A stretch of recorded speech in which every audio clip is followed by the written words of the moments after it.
Yeah, sorry, my network was unstable. We can go ahead with the introduction and we can.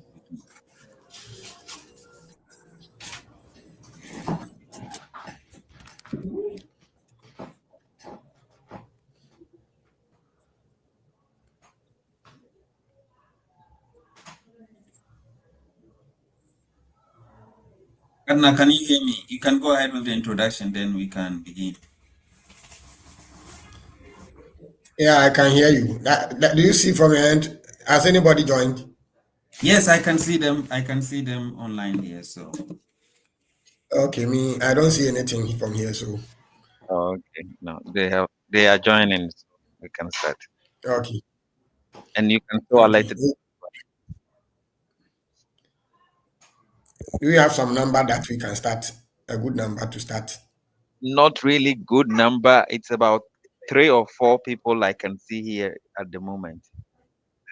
So let's then before the intro, let's give them some time to join. Okay, that's fine. If you can alert them that we are starting, then yeah.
So we waiting for some 5 more minutes to allow other people to join, and then we can comment. So please bear with us. There were 5, now it's 4. I'm not sure when they're gonna be ready to join at a go, but since it will be recorded and it will still be available online, they can probably also watch it later in case they are busy or engaged by other stuff. So. Okay, so but let's give them the 5 minutes as I prompt them to join. Okay.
And can you see the screen with the flyer? Yes, I can see it from this side. Okay. Good.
We have 8 people now.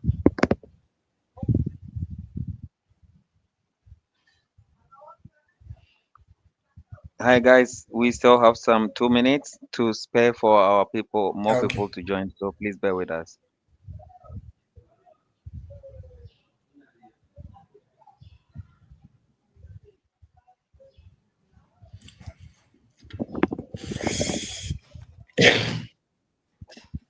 Yeah, they are joining. So yeah, we can go ahead.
Yeah, Kadna, yes, let's start.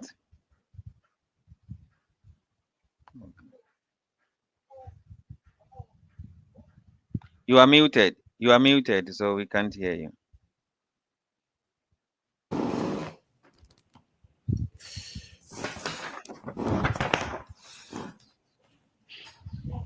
Good evening, friends. Good evening, ladies and gentlemen. Um, the long-awaited webinar is on now, and I want to take this opportunity to welcome all of you and to thank you for joining. I think we spoke about this specifically with the student leadership some time past, and when we had our homecoming to a cross section of the students that were around had a feel of it and were having the appetite to hear more. And so this has come timely and handy for all of us to get more information into the issue of study abroad admissions and scholarships. I want to thank you for joining, and I know many more will join. Those that wouldn't be able to join can watch later. So this evening, I am happy to introduce our resource person to you who is going to take us through this orientation to open our eyes so far as study abroad is concerned. This is a man that is a brother, and we've been together for many years. At Sedakwe, we call it Sadatko, SDA College of Education. We were in, or I should say, he was in 2002 and left 2005. That was the teacher certificate A days. And in 2008, he was at the University of Cape Coast to study for his first degree. And after that, he also won the Czech Republic government scholarship to study masters in natural resource and environment at the Czech University of Life Sciences around 2000 and I think, is it 15? 15 Yeah, to 17. 15 to 17. And then from there, again, another Czech Republic government scholarship. There again, studying the same university, Czech University of Life Sciences, a PhD, that is Doctor of Philosophy in Applied Zoology. Now he is a freelance journalist. He's a researcher. He's a freelance researcher, not a journalist, sorry, a researcher, and the founder and director of EB Education Consult. He has actually coached and helped so many people to get admissions and scholarships to study abroad. And so with he himself a scholarship beneficiary and the experience he wields, he is here this evening to give us this insight so that it will be helpful for us. We all understand, especially as first timers and those who have even tried before without success, how challenging and difficult it is to get admissions, and most especially if you want scholarships. And so this evening, I am not a resource person, so I didn't want to take the time. I'm glad to introduce to you Dr. Enoch Mensah-Boateng, who will be taking us through this webinar. Thank you. Dr. Enoch. Dr. Mensah-Boateng, you can take over. Thank you very much. Soon to be Dr. Jonathan Sako for the nice and kind introduction. And welcome to today's workshop on scholarship and study abroad. I would like to pick up from where he ended, maybe part of the introduction he made. He made reference to the fact that we were once students of the great Mother Sadatiko, where you currently, majority of my audience currently are, or some have already graduated from there. And In fact, he made mentioning of uh, scholarships in Czech. Before the scholarship in Czech Republic, both of us had received a scholarship to study our masters also at the University of Ghana here, and so I had to choose between studying in Ghana and Czech Republic.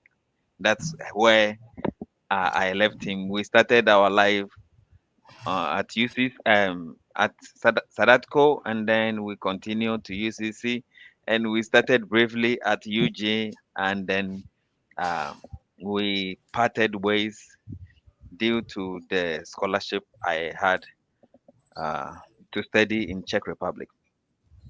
That said, today I want to give you some insight into scholarships and study abroad applications. And I am putting these two together because sometimes you can study abroad, not necessarily on scholarships. Okay, and sometimes you can also study on scholarships, but not necessarily abroad. Just as I mentioned that um, myself and Jonathan, we had scholarship, but we had to study in Ghana at the University of Ghana, Legon. So, without wasting much of your time, I will want to go straight into today's topic and start with introduction to study abroad and scholarship. Actually, I must admit that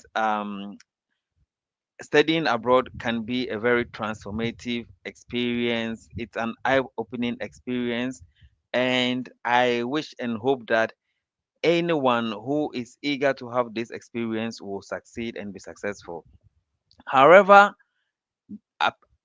amidst the fact that it is a transformative experience, it can be very challenging because you are changing from maybe a background or a culture that you are so accustomed to, you are so used to for 20, 25, 30 years. At the time I had a scholarship, I was 32 years old, so I had lived my life in Ghana for the past 30, sorry, 31. So I had lived my life in Ghana for the past 31 years, and then now I move into a whole new uh, place with different culture, different language, and all that stuff. So it can be quite challenging as well as demanding because you have to learn and conform to the practices and the dictates of um, the place you're going to study. Apart from that, the application processes and a visa application, traveling, and all that can be very, very demanding and time consuming. So you should see it as a kind of investment. Otherwise, you would be demotivated to go through this experience. And finally, studying abroad as well as applying for scholarships can be very, very competitive. It can be competitive in such a way that um, you will receive several filler messages and you might be doubting.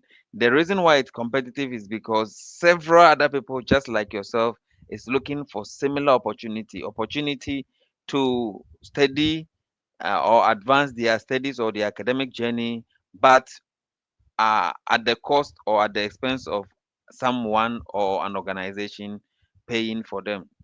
So you should note this. And if I must be honest with you, I had tried maybe over 150 applications the, to- um, between October 2012 to um, May 2015 before I had these two scholarships I mentioned. So you could see how long it took me. But then I also understand that I was doing it on my own. I had no direction from anybody whatsoever. I had no clue how to even craft my applications and all that stuff. So maybe if I had prior information, prior knowledge, if I had someone coaching and guiding me through the application processes, I might have been, I might have reduced the years I spent in finding scholarship. I might have as well been successful with a lot of application, and probably I wouldn't have had any reason to apply for over 150 scholarships. So that brings us to preparing to study abroad. What must one do to put themselves in a position to study abroad? First, you should define the terms under which you want to study. Do you want to study on scholarship, or do you want to study uh, um, by funding your own studies? Even when it comes to scholarships, we have varieties of such. We have full scholarships. The full scholarships usually entails covering your air ticket, your visa processing, your health insurance, your tuition fee, and monthly stipend. The monthly stipend you pay accommodation, living expenses from all those. And if you are fortunate enough, you can still save a good amount of money to take you through um, the study period. And you can also look for tuition, partial scholarship. Some partial scholarships will cover tuition, and then you have to take care of the rest of the items I mentioned: health insurance, transport, whatsoever. Others too, we have tuition free. Tuition free is similar to partial scholarship that covers tuition fee. So tuition free, the institution, you don't have to pay any fees, but again, um, you have to provide for your daily expenses on your own. No one is going to fund that for you. So having a full scholarship can be very lucrative and can go a long way to minimize the burden on the part of the student. All right. After you have decided that this is where I want to go, and let me chip in this, that before we graduated at UCC, from UCC, I had heard people talking about scholarships. And so I decided that yes, I would want to pursue further studies, but I want to do that only on scholarship, because I didn't even have the financial muscle to pay tuition fee for masters in Ghana. So because I had already decided that I'm going this way, I started the search for scholarship as soon as I started my national service as a teaching assistant at UCC. Now you have to define the study destination. Where in the world do you want to take your further studies? It can be Australia, it can be in any country in Asia, Europe, US, Canada, Ghana, Africa, whatsoever. You see, but sometimes if you become too strict with where you want to study, you may miss other equal opportunities that you could have easily grabbed. I remember one guy telling me that he had tried from Ghana to go to Canada 3 consecutive times. All these times he was denied visa, and then he applied to come to Czech Republic. He came to finish the masters, worked 1 year, married a Ghanaian girlfriend he came with, and today they are both in Canada. So sometimes, yes, you have to define the study destination, but you should open up for other options and input that will serve as a stepping stone to get you to your desired destination. And then you have to think of what study program you intend to. Here you people are teachers, but look, I started as a teacher. I'm no longer a teacher. I did so many different things, so I will not want to limit your options to teaching. Some people are teachers, they're teaching economics, and with this economics background they can still apply to study masters in economics management whatsoever.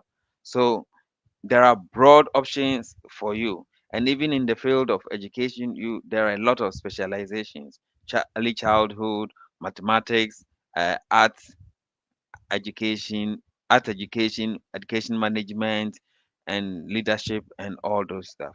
So you should decide which study program you want to embark on.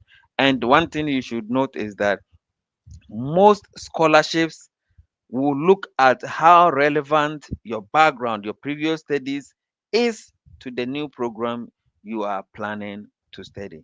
So if you have studied a Bachelor of Education in early childhood, and then you want to apply for master studies in medicine or business communication. You see, you don't have a background there, and there might be other people who have that background in business communication, and they are also looking for that same scholarship. If I am going to select a suitable candidate for the scholarship, I would select the person with the background. So your background somehow can influence the possibility of obtaining scholarship. However, there are still also other institutions which are open to offer admission irrespective of your background. So you need to do a good search and decide how and which will be the easiest route to explore. And then finally, you have to decide when you want to study, which year you want to start the studies. So um some of you might be in first year, second year, third year. It's still not too early to start preparing. Somebody wants to finish, do the national service, and continue with masters without working. In this case, this information is very good for you because you start preparing yourself far in advance. You get an idea of scholarships that are available, scholarships that you can apply to, what you need to make a very strong scholarship application or study abroad application. So it is always important to plan and prepare far in advance before the date arrives that you would start the actual application to study abroad. What must you do? You have to research your destination thoroughly. You have to know the situation of the country. Is it a warmer? Is it difficult for international students to thrive? Or is it easy for them to integrate? You have to do your research. You have to research about the program you intend to study thoroughly and see what they need or what you need to be successful with your application. You have to sort out your finances early. In some cases, if you are going for partial scholarship, you have to show proof of funds, how you would be able to fend for yourself whilst you're already there. And so you should put everything in order. If you don't have what will be required in your bank statement, you have to start talking to people, relatives, friends, family to help you build your account. You will need money for visa applications if you are not going on full scholarship and all that. So this one you should take note of. You should also prepare important documents. For instance, when you graduate, you will be issued a certificate, but you will not be issued transcript of studies. But during the scholarship and the study abroad application, you will need a transcript as part of the application document. So as soon as you conceive the idea of studying abroad, you have to apply for a transcript. Some study abroad requires that you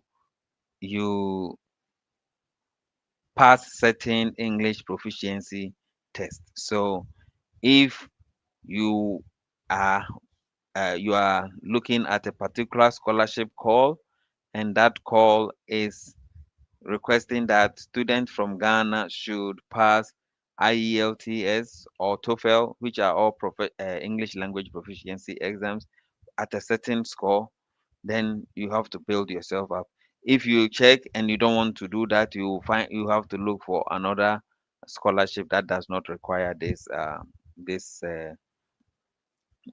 English proficiency test.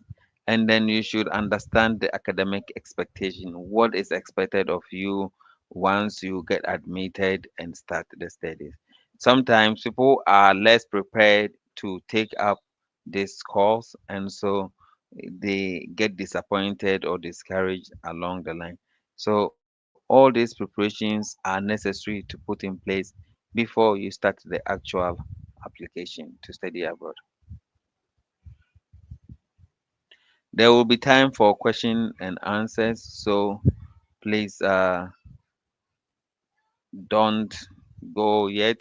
You can put your questions in the comment section, and I will attempt them as much as possible. You must understand the academic expectation. I have talked about it. Make connections before arrival.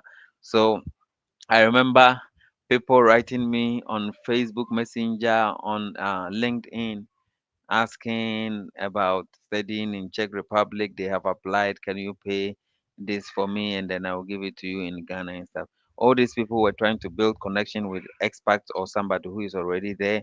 I remember that at one time I had to pick up some Ethiopians from the airport on their first arrival, and we had been in contact for a while before they arrived. So it is very important to make connections. They can guide you, can help you navigate the terrain easily, so that you wouldn't be frustrated, because getting to a foreign country for the first time can be frustrating, and if care is not taken, you will be depressed. You should also be open to embracing cultural differences. Don't expect people to act the way you act or behave the way you behave. One typical example is that out there, if you are not looking at people in the eyes when talking, they feel like you are not honest or you are lying. But in Ghana, it's like it's a sign of disrespect. So that can be a very big cultural shock or cultural difference that you should be prepared to back on. Otherwise, they may always deal with you as someone who is not honest. So it's important to know this and act accordingly. And then you must secure accommodation before your arrival. I think this is self-explanatory. So let me move on to the next slides. And some things that you should not um, overlook you shouldn't do. So don't overlook timelines and deadlines. Every scholarship or study abroad application has set of timelines and deadlines. And sometimes, if you, for example, there is a scholarship I just made a video about, and there are three stages of the scholarship application process. The first one is the preliminary application, and you have to do that by 25th of July.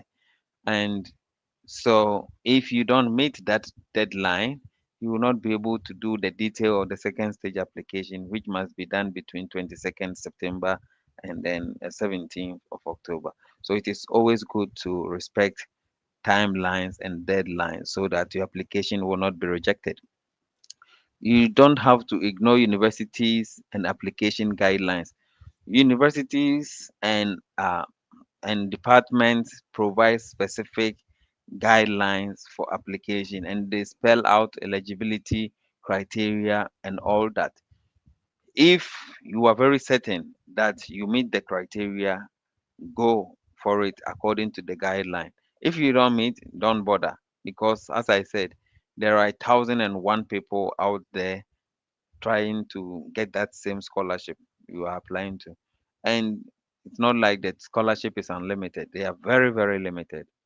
So you should find scholarships where you can compete very well, or your grades will help you compete. You should not involve intermediaries that are not recognized. Don't just go because this person said I can help you do that, then you just go for them. They may end up taking your money and not offering you any significant help. Don't forget to seek guidance from appropriate sources. So it's not out of place to talk to people who have experience, who can guide you, your lecturers, your superiors, your friends who have already gone through that process. You can always talk to them for directions. And then do not hesitate to seek clarification from universities. So sometimes you read about admission criteria, application process, and some parts are not quite clear. There are always contacts of the study coordinators on the website. You can send them an email to say, I read this and that, and there are scholarship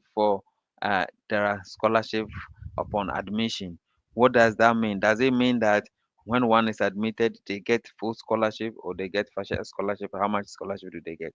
And they will clarify. Sometimes people see that scholarship upon admission and then they apply, boom, and then they finish, they get admitted, they are offered $1,000 scholarship, and they have to pay about $30,000 to be able to meet the visa processing. So please, whenever you are not clear about something, do not hesitate to seek clarification from the appropriate quarters.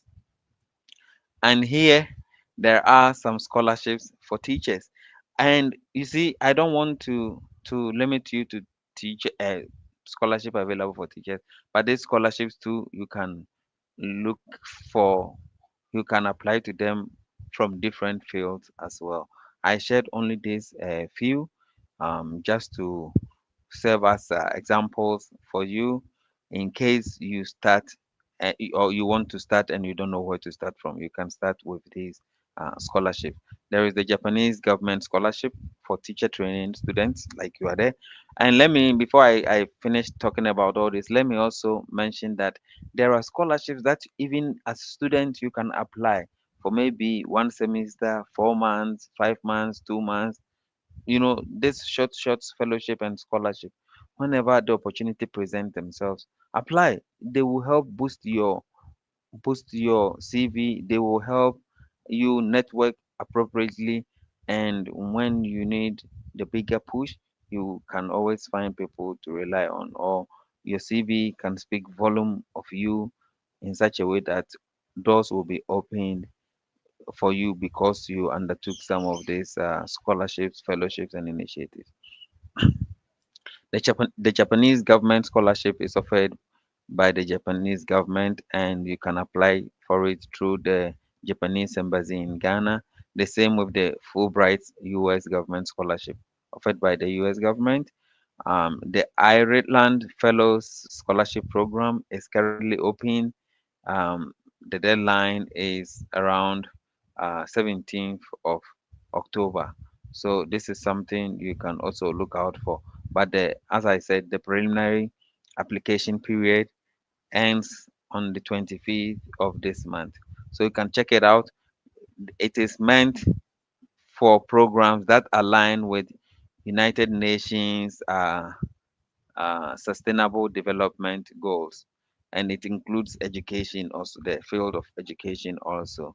So you can check that one and apply. There's also aspect of health, engineering, agriculture, and what have you. So I think that in college also you have some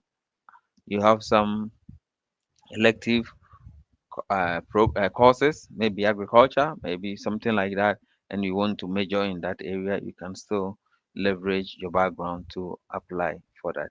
There's also the Study in Canada scholarship, as well as the Canada Government Scholarship for Africa. There is also the Australia African Awards for Africans. There is the Stanford College of Education scholarships, Hay and Janet Tanxiang Art Teaching Scholarship, and then the Gate Millennium Foundation. All these are scholarships that you can apply to. You just have to Google, follow the link, and then read more to see eligibility criteria. One thing you must understand and know is that scholarships are competitive, and to some extent it is for rewarding academic excellence. So whilst at school, you must boost your GPA or your score. You must show academic excellence. Out After school, you cannot go back and do this correction.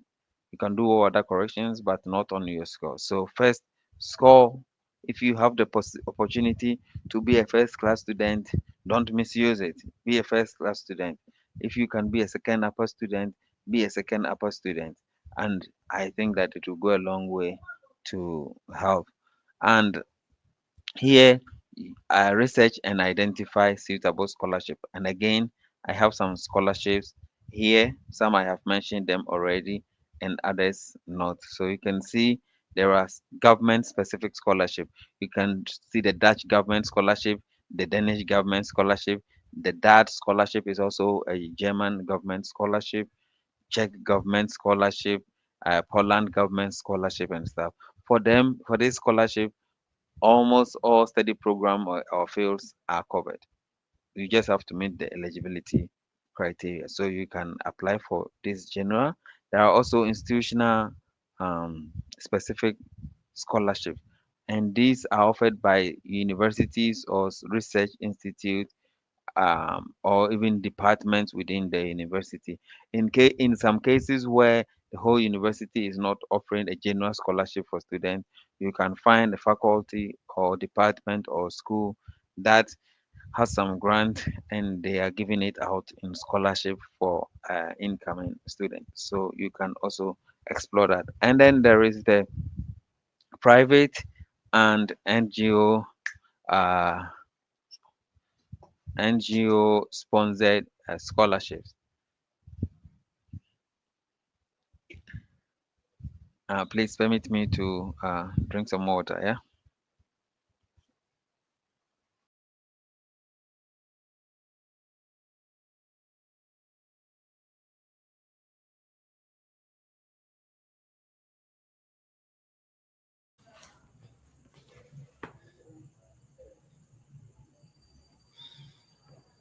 Can we also drink water? Anyway, that's fine.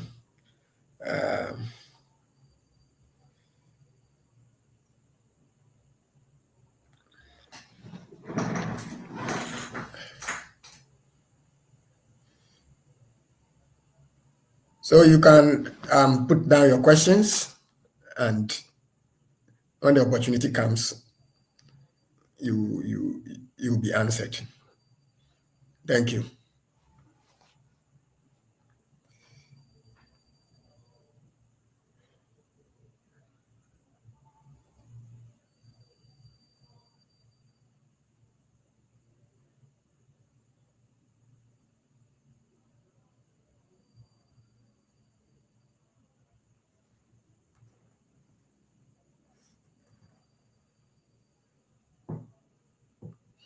So as we wait for him, I think it is worthy to note again that, especially those of you who are still students, there are still short courses, fellowships, or programs you can apply for within few months and come back and continue your study. But the bigger opportunity is for you to develop your grades so that at the end of the day, if about 100 people have put forward their transcripts and grades for scholarship, competitive scholarship, you can be first among equals. Thank you. He's back. Thank you Take very over, much, doctor. host, for standing in for me. Um, I hope I'm audible. Am I audible? Yeah, we can hear you. All right. Yeah. Thank you very much. So, um, as he said, you should take your studies seriously because most of the scholarships, as I have earlier on indicated, are a reward for academic excellence. You must also understand the scholarship requirement.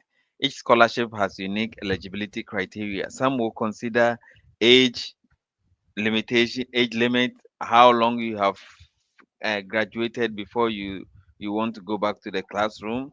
Some will be country specific eligibility criteria. So if your country is not on the list of eligibility countries, you don't have to bother yourself applying. You know, some scholarships will require some standardized tests, like I said, and apart from the GPAs, they may require GRE, graduate record exams. You may not know that, but yeah, I would say like an aptitude kind of test to show, to prove your logical think reasoning and stuff. So you should check if it's a kind of scholarship that requires that. If it requires and you want it and you don't have, you have to start preparation to submit yourself to those tests. Okay. And then some scholarship are meant to reward extracurricular involvement, leadership role. You know, as students, you don't have to just come to the university, the college, and then pass through the college like that. When you are writing about your CV or when you are writing about your motivation letters, you have to talk about how involved you were apart from your academic performance. What did you do as extracurricular activity? Did you do some volunteering work, some community service, some leadership role and stuff? Um, all this will give you credit or marks when scoring you for a scholarship opportunity. And then also you should check the financial need. There are some scholarships which are need based. The need based means that the person has proven that they cannot afford to pay by themselves because of their economic condition.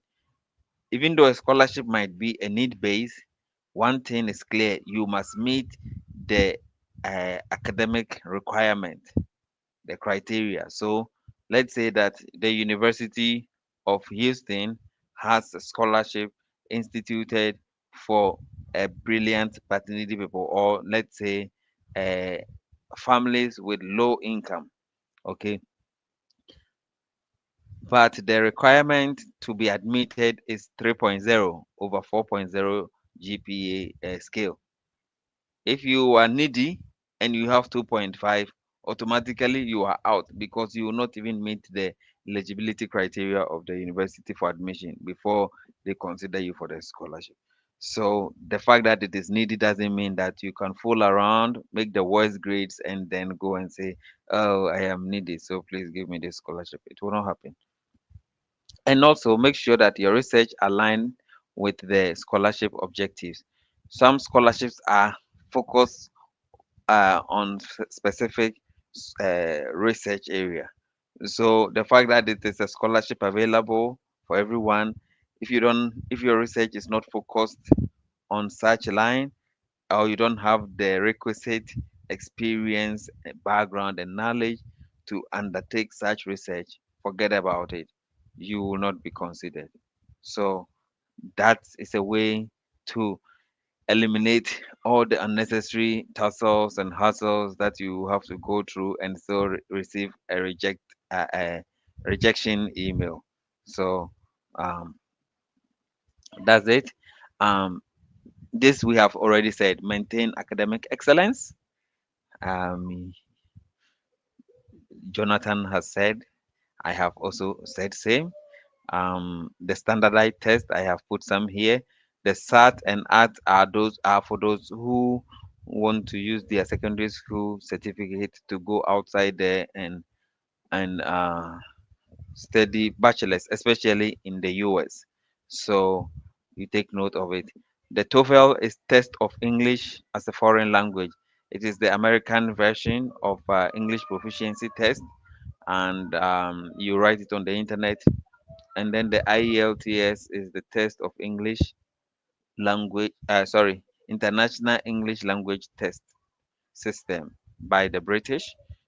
It, depending on which university you are attending and what they require for you, can either write TOEFL or IELTS and use the score to enhance your application. And some scholarship may require math or science Olympiad achievement, like the science and math quiz they organize here. The winners and those participants, they can leverage their involvement in these quizzes to apply for some scholarships, to study abroad. And we have heard several stories where uh, winners or the finalists get awarded with scholarships to pursue various programs in and outside Ghana. So, how to build a strong extracurricular profile? You should get involved in leadership roles with school clubs, government, or governance, sports team, etc.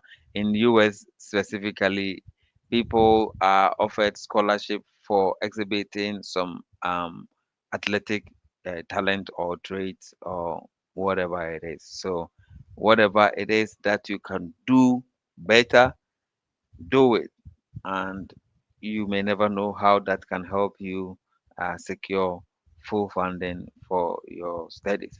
You should also engage in community service. The expectation of uh, students, somebody who has been trained is to use the knowledge to serve the community. Okay, so the scholarship awardee is not just there. They don't have too much money to throw away. They have money to invest in people who in turn be useful and beneficial to the society. And so they are looking for such people to invest in.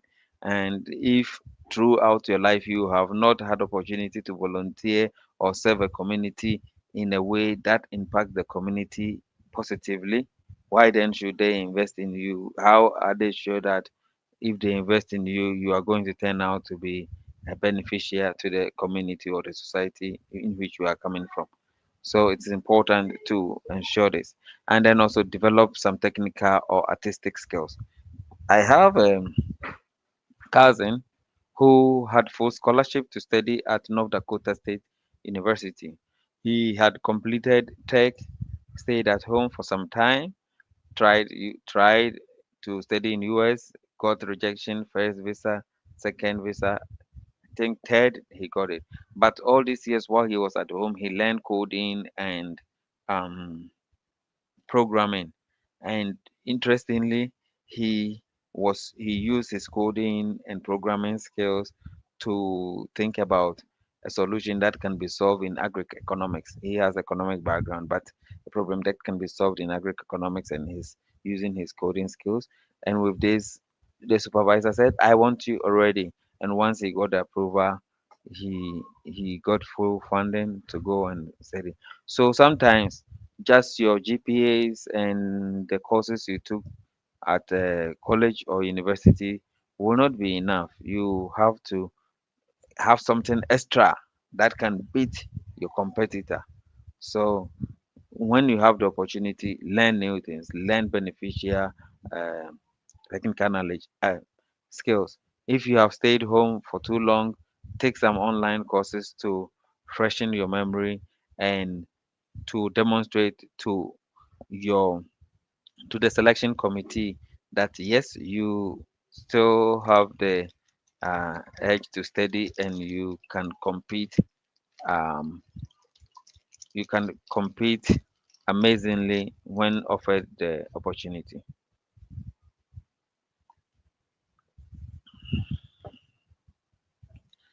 And then you must participate and compete in conferences, science fair, essay contest. Whichever contest would broaden your academic horizon, you should go for that. And here you have to craft a winning scholarship application. Several components come together to form the scholarship application or the study abroad application.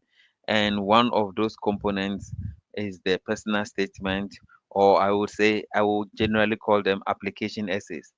They will ask you for motivation letters, or personal statement, or statement of purpose, or cover letter, what have you. They can call it different names depending on which university is calling. The contents are almost the same or similar. Um, so you have to clearly express your goals, aspiration, and how the scholarship will help you attain them. And by so doing, you must make sure that you link your personal statement to your CV, your experiences. Okay, there is a way to build your CV. I will come to that. You must also tell a compelling personal story with impact. These days, where I sit, what I see is that people have become so lazy. Everything they put in the AI, and then they copy and paste, and so it doesn't write specifically about them. It generalizes it. The wording are not theirs and sometimes distorted. You can use AI to some extent, but after you have had the idea, you have to modify and personalize the content to be yours so that when the people are reading, they can feel you, they can relate with you in your write-up. You are not there to be asked question for clarification. So the essays are going to speak on your behalf. And if it cannot speak to your person, then what is it? And if it cannot align you with your CV, in the program, then it's of no use. And then there is the need for recommendation letters. In my experience, I have realized that many people uh, are unable to complete their study abroad or scholarship application because of recommendation letters. They they went through the school and got out of the school without making contact with supervisors or professors or lecturers. So maybe after 10 years you have left, and all of a sudden Ghana has become hard. You want to go out, but education is the only way. And you think, oh, let me apply, and now you have to provide recommendation letter. You call and you they give you Mr. Sarkodie's number. I don't know you. Who are you? Which year and stuff? At best, they will agree to offer you reference letter, but they will write very generalized reference letter. I have seen scholarships and some scholarships and how they grade. Sometimes the recommendations letter alone are providing a quarter of the mark, 25%. And if you cannot get a teacher as, to write, oh sorry, to write so beautifully about you and personally, and they write very general general recommendation, know that you are losing a lot of marks there. So whilst at school, it is a very important to make contact. At least don't just know two lecturers, but make sure that the lecturers know you, that even after years, when you have left, when you can call them and they can say, oh, this is you, and say something specific about you. And I would say that in such instances, you should let the teachers whose subject you perform so well to know you, so that they can write excellent recommendation letters or references letters about you. Also, don't neglect the opportunity to be mentored, because mentors are also a very good source of um, um, reference letters.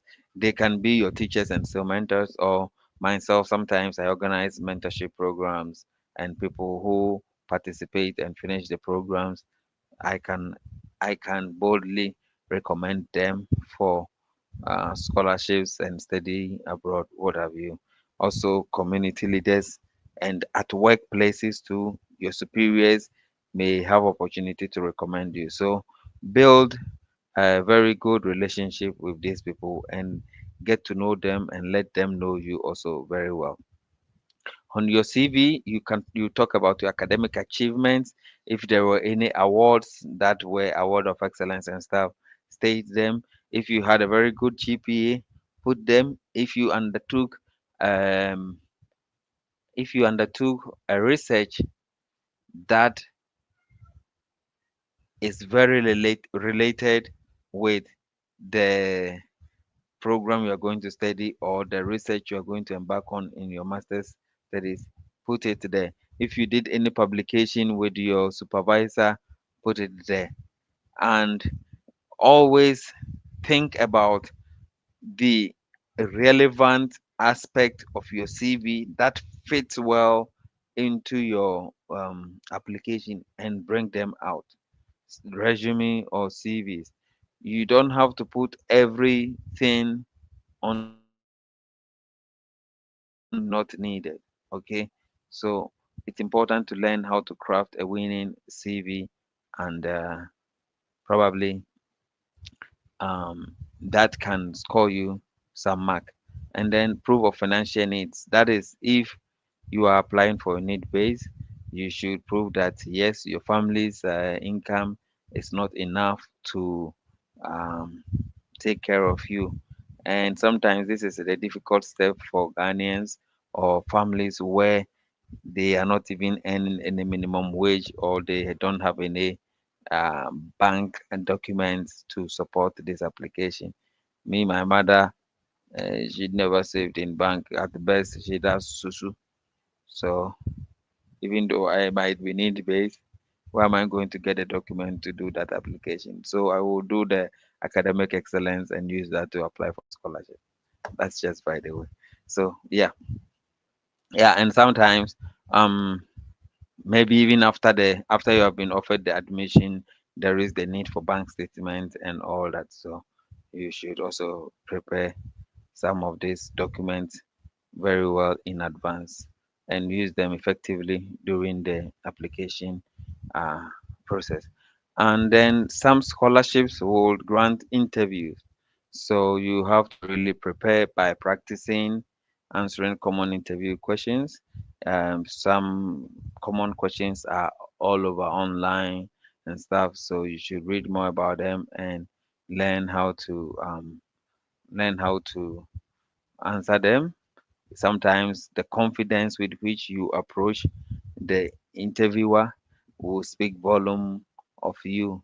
If you appear unprepared, they will think of you as not being a serious student, and so you may lose an opportunity, even though you may have all that it takes to succeed once given the scholarship. You also must be very confident and articulate your passion clearly. By so doing, they will see that you are a very focused person and accord you every necessary help you need to succeed. Don't apply to just one scholarship. Diversify. There is a good saying that you don't have to put all your eggs in one basket. So, like I said, you may receive a lot of rejection emails, but some will come true for you. So I would say that if you want to be successful with your scholarship applications or study abroad application, select from the lot the ones that you have the most upper hand or the most qualification to succeed and apply for them. If they don't call you for A, hopefully they will call you for B. So don't settle for less. And to be able to do this multiple scholarship application, you must track the deadlines, right? Application deadlines. You maybe you have about 10 scholarships you want to apply, but they have different deadlines. So you don't start with the one that have a deadline that is far off from now. You start with the one that is going to end soon so that you don't miss out on any opportunity. Again, as a summary, you must seek guidance and get feedback. Sometimes, when you write your CV, when you write your proposal, when you write your motivation letters or essays, and you are not sure whether it's convincing enough, give it to your superior, give it to uh, your supervisor or give it to your lecturer to check it for you if it's in good shape. Sometimes some lecturers will tell you write your own reference letter and send to me to endorse. You can do that and they will. You can also talk to people who have had that experience to check things for you.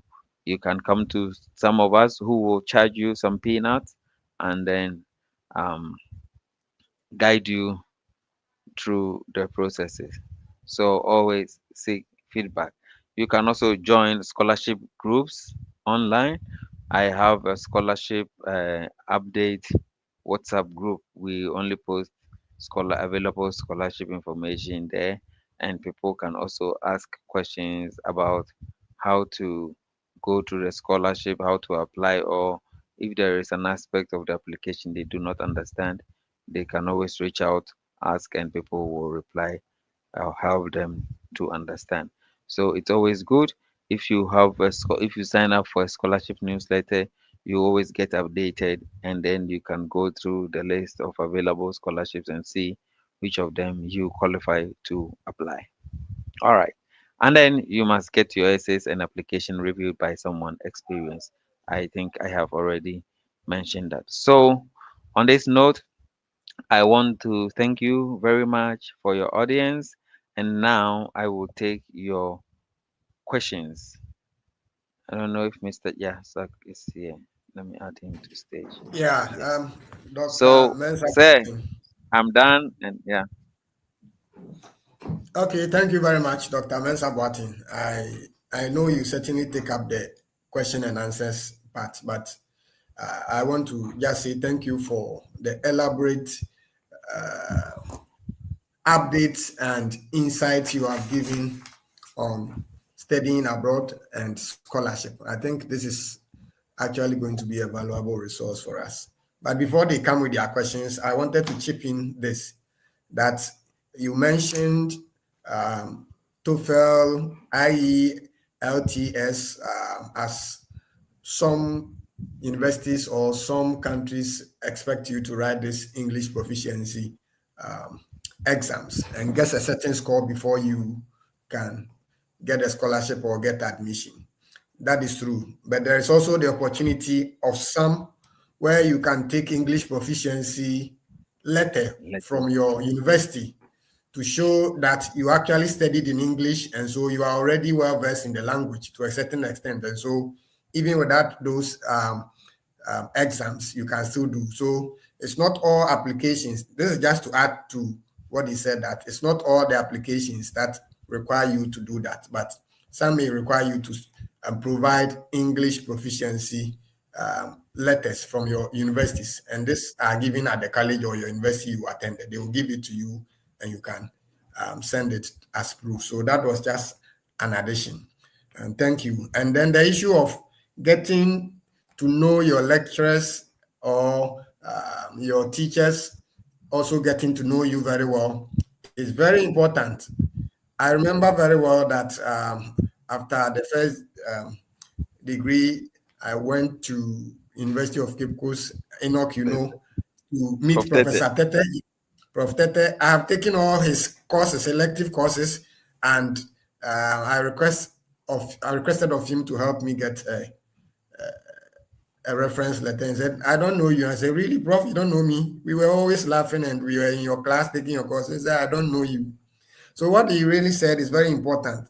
Make sure you have a relationship with your former lecturer. Relationship here means letting him know you and your work and how serious you are, and you also proving yourself so that any day when he has to write about you, so far as your scholarship and admissions are concerned, it is easy to do that, because whether scholarship or not, any university you apply for masters, they request for references. So take note of that. Thank you. You can take up the question and answers part now. Thank you. Thank you very much. I don't know if your people are scared to ask questions, but yeah, there is a question here from Jennifer Hunete. She's asking, thank you very much for the opportunity. Please, my question is, does scholarship check class? I think we've answered it. So yes, it does. Just like every university admission require you to meet a certain minimum um, grade, scholarships also do require you to meet such grade. So please take note. And as I said, whilst you have opportunity, don't misuse it. Use it to your advantage. The same question has been asked by Phineas Chere. Please say, does scholarship check class? Yes, it does. Um, yeah, so far I think these are the questions I have received. And so, Mr. Sarkodie, Yeah, if you have I don't know any, if there's opportunity for people to ask live questions. I don't know if that is what they are looking for, or they all have to. It's only have to it's only type.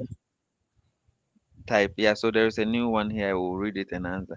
But yeah, they have to type, and now there are about 17 people online here. Okay, But so yeah, to add to that question of that scholarship considers class, yes, like you said, but that is not to say that it is only first class people that will get scholarship. Yes, so it's good to get a good class. Second, upper, first class, sometimes lower, is good.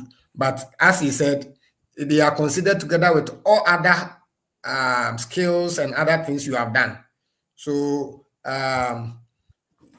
class is important, but it's not just about first class only. So you can be good in other places too to add that. Thank you. exactly, and sometimes experience as well. And Margaret, yes, so as I said, scholarships are diverse, and each scholarship has specific steps for application. So I would say that um, first you may Google and find a specific scholarship, and for that scholarship you will read about the application process. Maybe and yeah, when you go to my YouTube channel, if you subscribe and you go to my YouTube channel, I have a lot of scholarships that I have gone through the application process, recorded, and it's there. So depending on which scholarship you want to apply, the application process might be different. So it will be very difficult to just choose one and go through all the application steps with you. But my doors are also very open. Um, if you find one and you are unsure how to go about it, you can reach out to me, and if there is time, uh, I would guide you through the application process.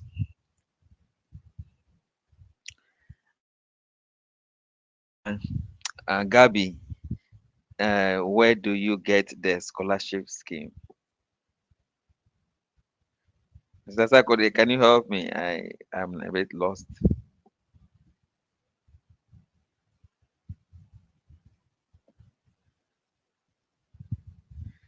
Yeah, so I'm not sure if you are asking about where to get how do you get scholarship, or where do one get scholarships. So scholarships, you can obtain them locally or abroad. And like I said, you have to search, you have to use Google. You can also subscribe to uh, scholarship portals or newsletters.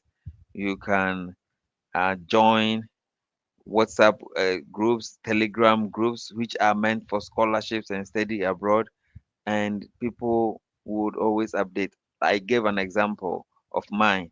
I'm going to put the link in the comment section. Let me see. Let me put uh, uh, um, my scholarship group link to the.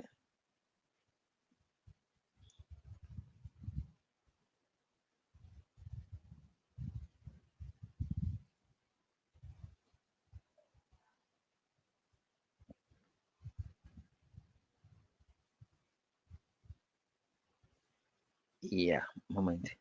Yeah, so I'm going to put my link here, and you can click on it to join our WhatsApp group. So yes, over there you can find uh, in this or on these platforms, you will find a lot of scholarship information. You glance through them and see if you meet the eligibility criteria, and then you apply for them. Florence Donko, thank you for the insight. I want to know But then, if I can dive. Okay, yeah, Joe, go ahead. yeah, I was saying, like you said, there are some portals you can subscribe to with your email, and they will send you the updates. Can you share some Yes, yes, yes, yes. I just can to share some. Okay, so scholarship opportunity.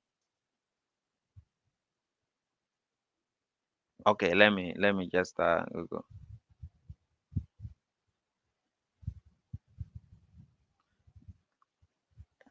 And then you can also check masters portal as one word, masters and then portal.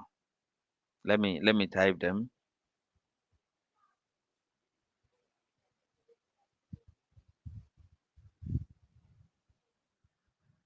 Masters portal,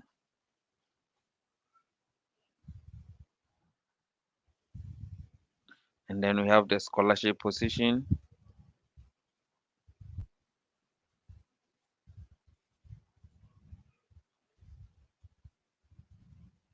and then oh sorry, position, I spelled it wrongly, sorry about that. And then they have the scholarship for development or scholars for development.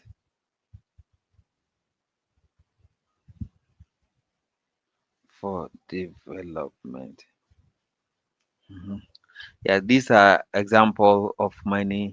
few examples of many scholarships that you can come across. Now let me answer some questions here, and please keep your Can you questions share? coming, okay? Please, can you share what you have typed? Yeah, I have sent in the comment section, so those I Okay. think they Okay. can see it. Mhm. So there is a question, Florence. I want to know if I can divert to a different course, irrespective of the course I took for my first degree. Maybe you joined late. Yes, you can. Joe, we studied education, but we went to UCC to do bachelor's in agriculture. I did my master's in natural resource and environment, and I did my PhD in applied zoology. They are my bachelor's, master's, and PhD. They are somehow related, but a bit diverse from each other.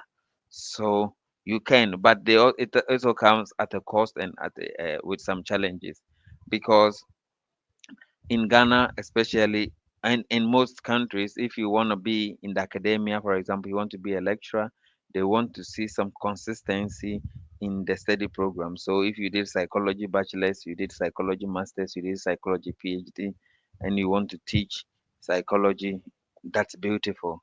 But you did business administration, bachelor's, you did psychology master's, you did economics PhD, what are you going to teach? It becomes difficult. So that is one challenge that can arise. Besides, I have mentioned that if you intend to study on scholarship, most scholarships are looking at the relevance of your previous education to the program that you are applying to. So that can go against you if that is the case. However, if, let's say, you have studied um you have studied early childhood, and then when you went out, you went to do to work as organizational leader, okay? So now you have education in childhood, you have real work experience in organizational leadership or educational leadership, and now you want to go for masters, you can leverage the experience you have from the field to say that even though I did this, I have practical experience, and I feel that having the masters in this will consolidate my practical experience, and also talk about the fact that your career focus has shifted to this. So that's why you need to take masters in this field to consolidate your uh, practical knowledge and experience. By this, it will be very possible to uh, di- uh, divert from your bachelor's degree. So it's possible. Someone is asking, how can you let your lecturers know you very well? I think I will leave this for uh, Joe, Mr. Sarkodie. Since you are a lecturer here, can you help us? Well, this question is a bit technical because I should admit that sometimes lecturers also take the opportunity to abuse students that may want to come close to them. Um, those are not the kind of lecturers we are talking about. Zach, that because you have to let them know you, it means you have to succumb to their whims and caprices, illegalities, unethical behaviors. That is not what is being talked about. But especially if you want to your lecturers to know you well, and specifically you have to be regular and punctual at their classes. Let your voice be known, especially when there are questions, clarification. Let them know you in the classes and the courses that they are teaching. And even sometimes beyond the class, you would want to follow up on certain things you want to clarification. Of course, some lecturers have time for that. So that, I mean, you have to get a relationship with your lecturer so far as the course is concerned, so that it's not on any other reasons. But some lecturers are also social and very sociable and very open. So it may not only be classrooms, but beyond the classrooms, There are people, I mean, you have academic counselors. So if you are not able to talk to anybody at all, your academic counselor, it is part of his duty to meet you when you book appointment. So that is also another area that you can have your lecturer get a personal experience with you, so that at the end of the day, at least one or two or three lecturers know you and they can speak to you, who you really are when you need recommendation. Thank you. That's just a little I can say for now. And to add to that, you remember Oscar, right, from soil science? We did so well in his course, and there were times we can meet him at the science taxi rank and be talking and non-academic and stuff, and he would tell us his story and stuff. Till date, I have contact with uh, uh, Oscar. You know, he's in Southern America there, and I still have contact with him and stuff.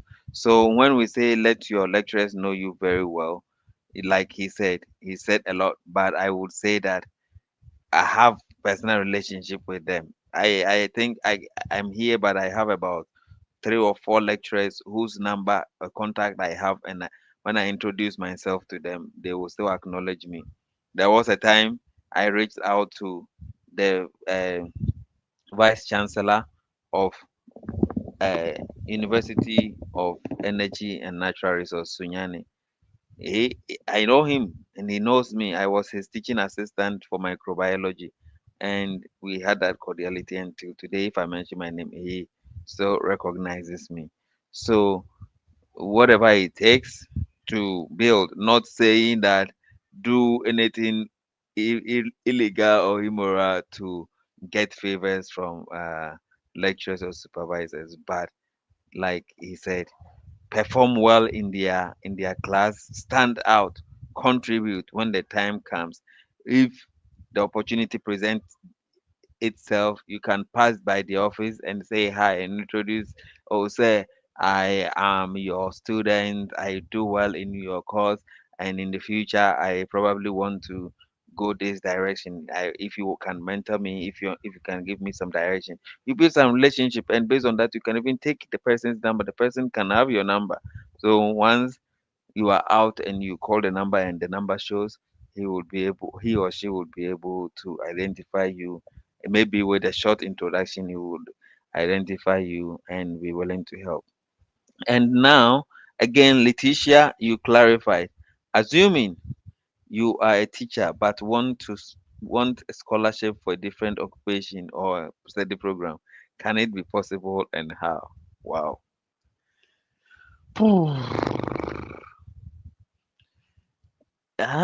So if you are a teacher and you want a scholarship for nursing, you may not have the prerequisite to meet the nursing criteria.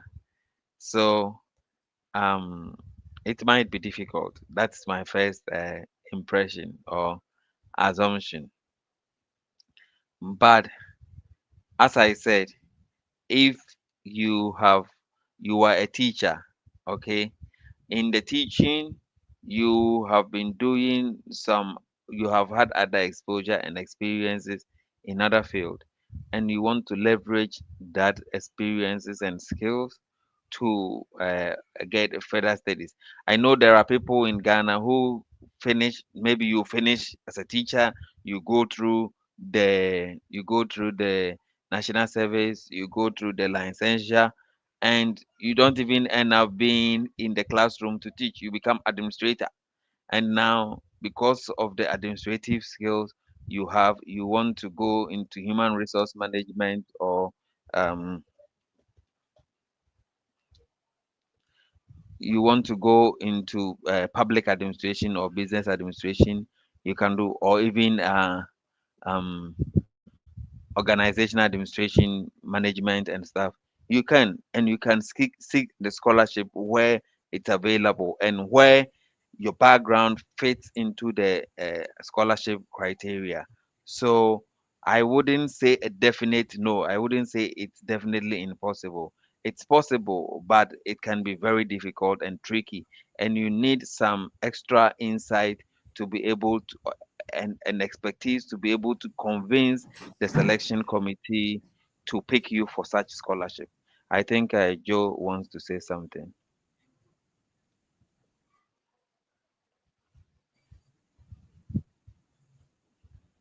Joe, you can go Yeah, ahead. let me also add that, just as you have said, yeah, let me also add that, just as you have said, um, it is possible in a certain sense. It depends on where you want to divert to or where you are looking at, especially for us who are into education, teachers.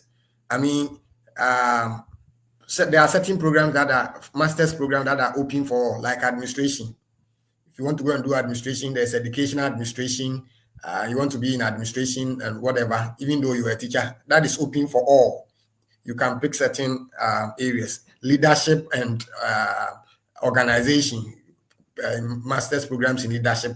Normally, it doesn't matter your first degree. Those are areas you can look at. And even in the space of education, you can move into counseling, not necessarily restricted to only education, because you have done some counseling courses, psychology. So yes, there are some areas that are not far away from education, which you can easily veer into. And some areas too are too wide, far away from your area, which may pose some difficulty. So it can be possible or otherwise, depending on which area you are looking at. Thank you.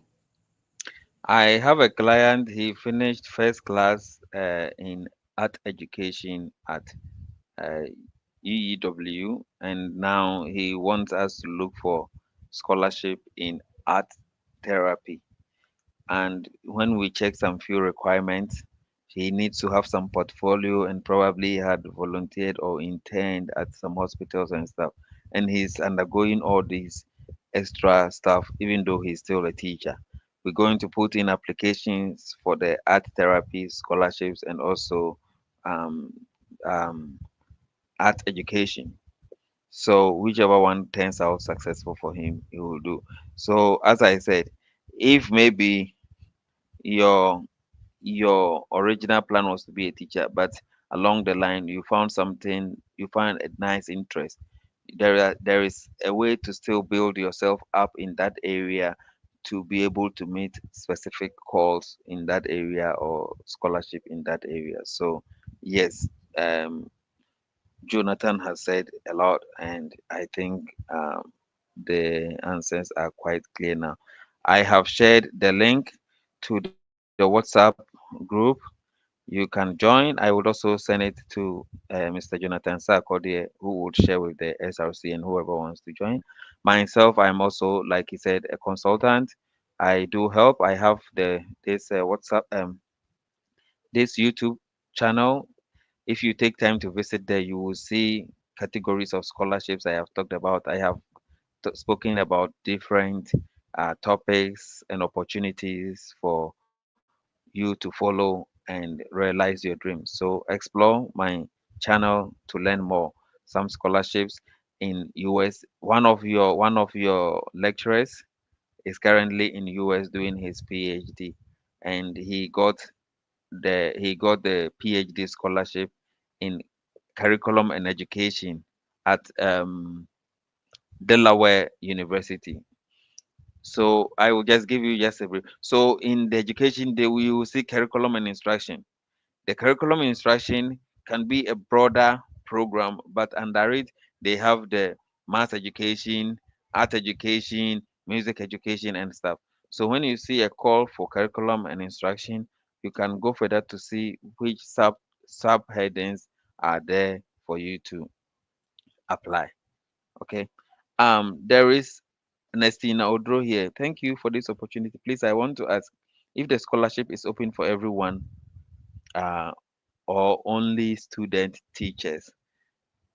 There are scholarships which are open to every field, and for this one, the example I showed regarding the Japanese government scholarship, it was for student teachers, as you see, or people who have graduated from the training college and are teachers, or even universities and are teachers.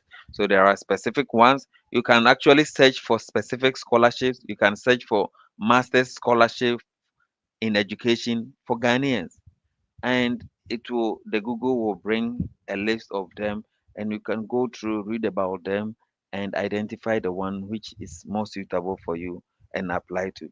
Google is very powerful tool to use to find information, specific information about scholarship. So don't hesitate to use it.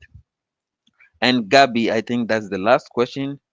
In a scholarship program that requires a GPA of 3.0 minimum, you had it, and later in your studies the GPA dropped. Will the scholarship be withdrawal? Oh, nice question. hmm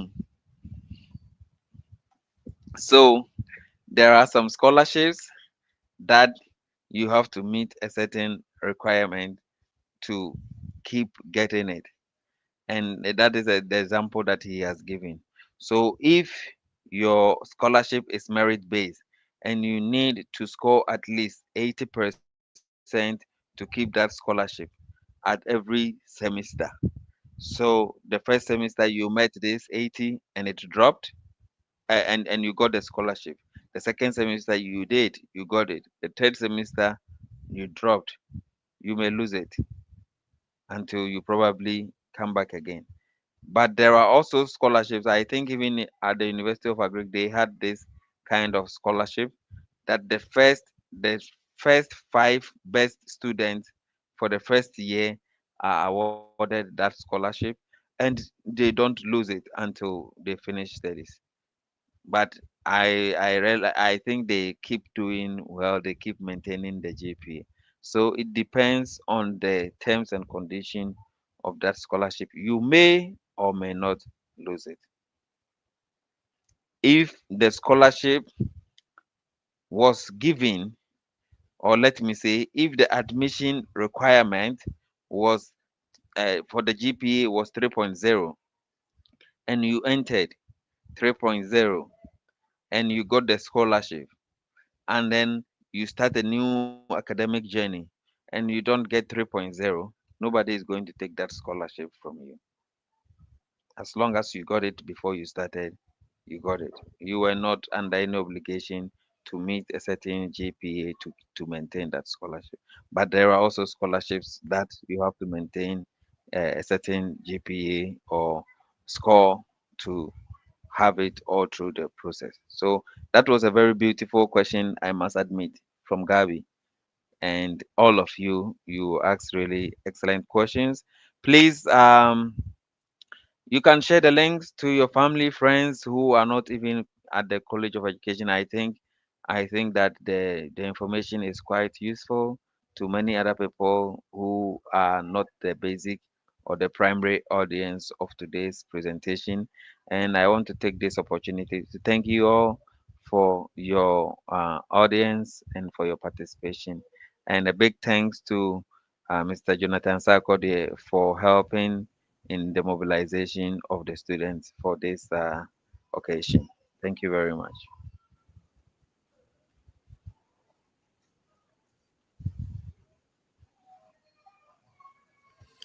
All right.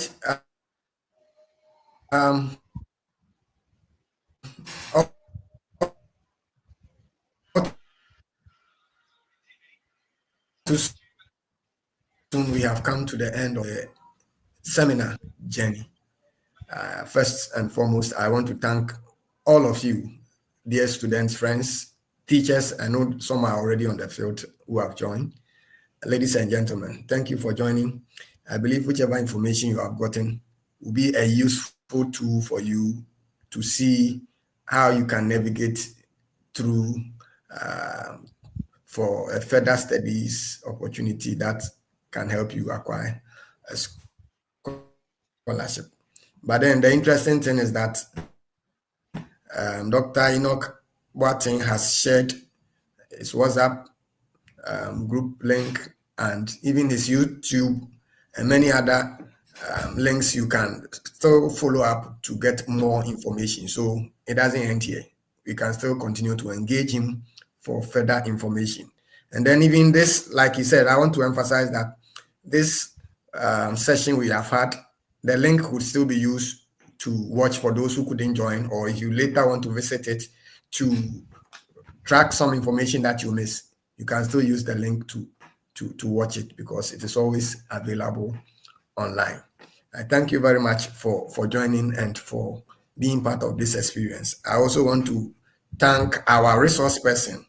Of course, he did this for us because he's one of us. He's an old student of this college, and it's a way of giving back. Aside that, it's also part of the things that he do. He specifically had the college at heart, and so he wanted to reach out to us and also let us get this opportunity. So we are very grateful to Dr. Enoch Mensah Boateng. I know some other time we may have to come back again and organize it again for, if not this specific one, for other areas that may be useful for you. God bless you, and may we all have a good evening. Thank you. And maybe, as you said, maybe there was one question about how to go through the scholarship application. We can select a few specific scholarships that, teachers and non-teachers alike can apply. Then we can go through the stepwise application process and explain some components of the application. And from there, the people can take the initiative to learn more about going through the application process themselves. That can be discussed, but we can plan ahead, and the publicity can be a bit massive. All right. Okay. Thank you. God bless you, and may we all enjoy the evening. God bless you too. Bye.